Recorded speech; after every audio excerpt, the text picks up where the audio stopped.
Today, we're going to be tackling how to create this particular hypnotic loop that goes on forever. So before you get hypnotized, let's begin the tutorial. Unlike most of our other tutorials, we're going to go ahead and keep the default cube and scale it on the y-axis by 10 units by pressing S, Y, and then 10. Now, we can press Tab to go into edit mode, or you can use the drop-down menu over here to change to the edit mode, and then press Ctrl R to add in loop cuts. Once you have the orientation correct to something like this, type in 9 because 10 minus 1 will give you the exact number of loop cuts that we need. So let's press enter twice and you can see that now each of the faces are the exact same size. So we have perfectly square faces. Now we need to add in some more geometry. So we're going to tab to go into object mode, then go to the modifiers tab over here, and then go ahead and add in a subdivision surface modifier. Now we don't want it to be the default. We're going to change it to simple and increase the levels to 2 and go ahead and apply this modifier. Now when you tab to go into edit mode, you can see how we've added in some geometry. Now you can deselect everything and press 1 to go into the front view, and you can switch on transparency by using this particular button over here, and then press B for box select and just select all of the particles or all of the faces over here, and press X, delete faces, and that way, because we had transparency on, even the back faces got selected and have been deleted. Now you can switch off transparency for the time being and you can see what we have. Now what we need to do is press A to select everything and then tap I twice to allow insetting along individual faces. However, you'll see that the insetting is not happening uniformly and it's insetting a lot on this axis, on these sides, and is actually very little on these two sides. And that's because we haven't applied the scale. So let's press Ctrl Z to undo that. Press Tab to go into object mode and then press Ctrl A and apply the scale. So once you've applied the scale and you have everything selected, go ahead and under the select tab over here, make sure you press check or deselect, and that selects every alternate panel. So now you can press I to inset and just scale it down to something really small like this, and make sure that you have individual faces on. So you might have to press I twice, but once you have it, make it fairly small to something like this, and then press Alt E to extrude faces along normals, and then you can just scale them out and press Ctrl to snap it to grid and stop it when you're at 1, and then just click to confirm selection, and then you can scale these. But when you scale them, they're going to scale from their median point, and we don't want that. So what we're going to do is change it over here on top from median point to individual origins. And now when you scale it up, you can see how they scale and you get this really nice checker pattern. Now you can make them just touch like this, or you can give a small gap, but it's really up to you. However, I'm happy with this, and we're going to press Tab to go into object mode now. After this, we're going to go ahead and add in 2 modifiers. The first modifier is going to be a simple deform modifier, and we're going to have to change the axis from X to Y because we've added it on the Y-axis. So now if you change the angle to any multiple of 90, it's going to perfectly match up when we apply the next modifier. So for now, I'm going to choose an angle of 180 to make half a twist, just like this. The next modifier that we're going to add is going to be a curve modifier. And for the curve modifier, we need a curve object. So let's press Shift A and add in a curve circle. So once we've added it in, we can't see it because it's too small. So let's press S and just scale it up like this. And then we can select our original object again. And for the curve object, we can select our Bezier circle. Now clearly, it's not bending the way we want. And that's because, remember, the deform axis was Y. So we can go ahead and change it to Y, and now we have this. Now the object seems too small for the curve, but that's okay because we don't want the curve to be so big. So we can scale the curve down and just scale it till it's fairly close, and then press 7 to go into the top view, and then scale it down, pressing Shift till we get it to perfectly touch. Make sure that we don't overlap it too much, or we don't leave it open as well, so that it looks good in the final render and it looks fairly seamless. So now that you have that done, this is the object, and the reason why we use the curve modifier and we didn't just use a torus knot from the curve extra object is because now we can select our object and then just rotate it on the y-axis, which is our deform axis, and get this sort of a rotation, which we can't get in most other methods of creating shapes like this.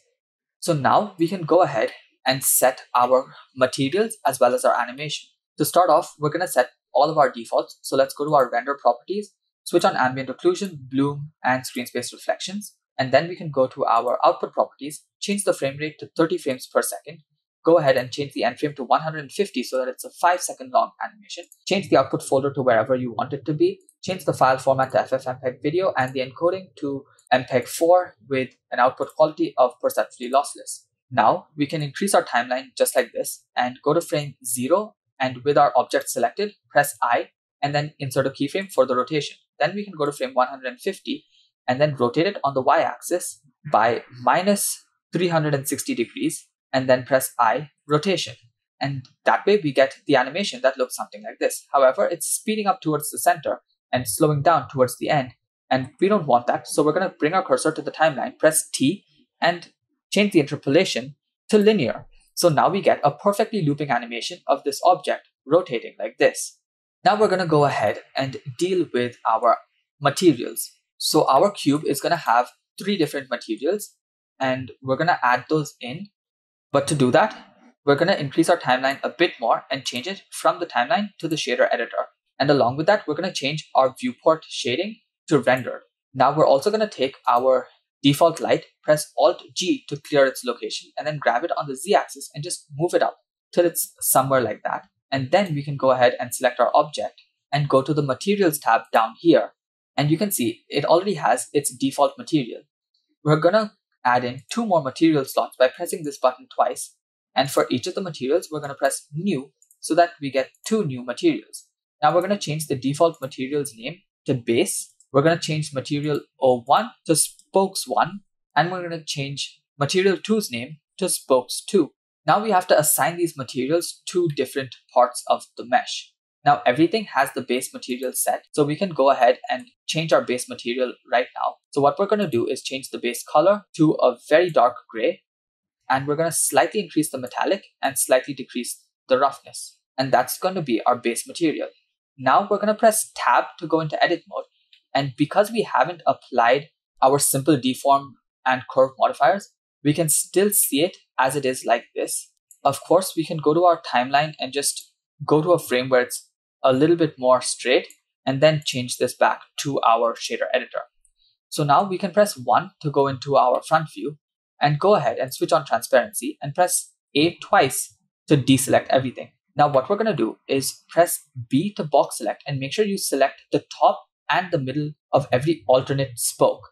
The sides may or may not get selected, and I guess the randomness of when you just do this fast adds into the beauty of it later.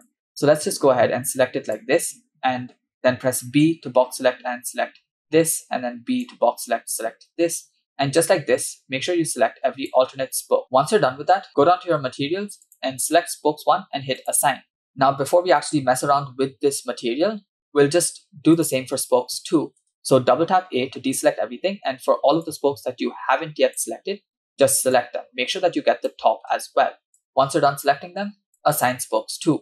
So now with Spokes 1 selected, we can go ahead and add in a base color of a nice lemon green is what I'm going to use today. So a hue of 0.3, and make sure that the value is set all the way to 1. Then we can go ahead and increase the metallic quite a bit and reduce the roughness quite a bit. And along with that, for Spokes 2, I'm going to change the base color to a complete white, and I'm going to keep the metallic all the way down and increase the roughness to all the way to 1. Similarly, I technically could just increase the emission to 1 to make it completely white.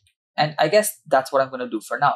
However, for all of these materials, I do not want any type of shadows. So I'm going to select each of the materials, go down in the materials property, and under the settings, I'm going to change the shadow mode to none. And I'm going to do that for all of the materials. Once you have that done, you can press Tab to go back into object mode, and now you see what you've created.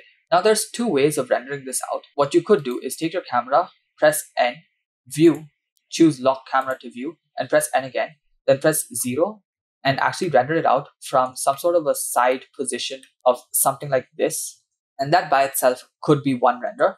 However, another way of rendering it would be rendering it straight on just like this, because this will make it look a little bit more hypnotic. So I'll create both the variations. So what I'll do is just select our camera, go to the object properties over here, and then make sure that the location is 0, 0, and the Z can be increased fairly high, and make sure that the rotation is also 0, 0, 0. And that way we make sure that it's perfectly centered. Just the Z location will decide how zoomed in or zoomed out it is. So I think something like this is fine, maybe a little bit more. And we'd have to add in some sort of a base or a background just to make this look better. The first thing that you can do is go to our world properties and just reduce the color even more to a nice, very dark gray. And then press Shift A, add in a mesh plane. You can grab the plane on the Z axis and just move it back and scale it up. After that, you can scale it down on the Y axis, just like this. And you can actually press 0 to go out of the camera view, grab it on the Z axis and just move it beneath our object. Press Tab, make sure that you have edge select on, select it, E, Z, and move it up. And then we can select this particular edge, press Ctrl B to add in a bevel, move it up, and then just use your scroll wheel. But right now the bevel doesn't look that great, and that's because we again haven't applied any of the scale. So Ctrl A, apply scale, and now go ahead and press Ctrl B, add that in. Use your scroll wheel to add in some loop cuts, and then press Tab to go into object mode, then object shade smooth. So that's going to be our backdrop. You can take it, grab it on the Y axis till it's a little bit higher, add in a new material for it, change the base color to a fairly dark gray, and of course, just increase the metallicness a little bit, reduce the roughness a little bit, and there you have it. I'm just going to select our camera, go to the viewport display and increase passport out all the way to 1 and switch off overlays, and this is the render that we currently have. Now, if you do want, you could just make the background a lemon green like this, and honestly just play around with it however you please. But for now, I guess this is what I'm going to leave it at.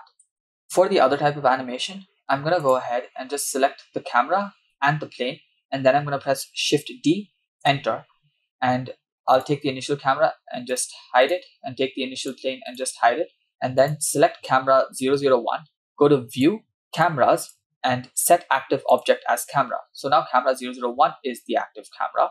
Then I can go ahead and place this to a rotation that I think looks cool. So somewhere around that. Then go to the object properties again and just make sure that everything makes sense. So -45 would make sense, 0 and -180. Along with that, location on the X should be 0 and the Y and Z can vary. So I think something like this looks fairly good. So these are the two different things that I have created, and then you can go ahead and render each of them separately. So hopefully this particular tutorial taught you how to create something cool, and you can use this technique with the rotation on the curve modifier in various different methods. So have fun with this, and don't forget, there's a lot more tutorials coming up. You can ask your comments or requests down below, and until the next one comes out, make sure you stay creative.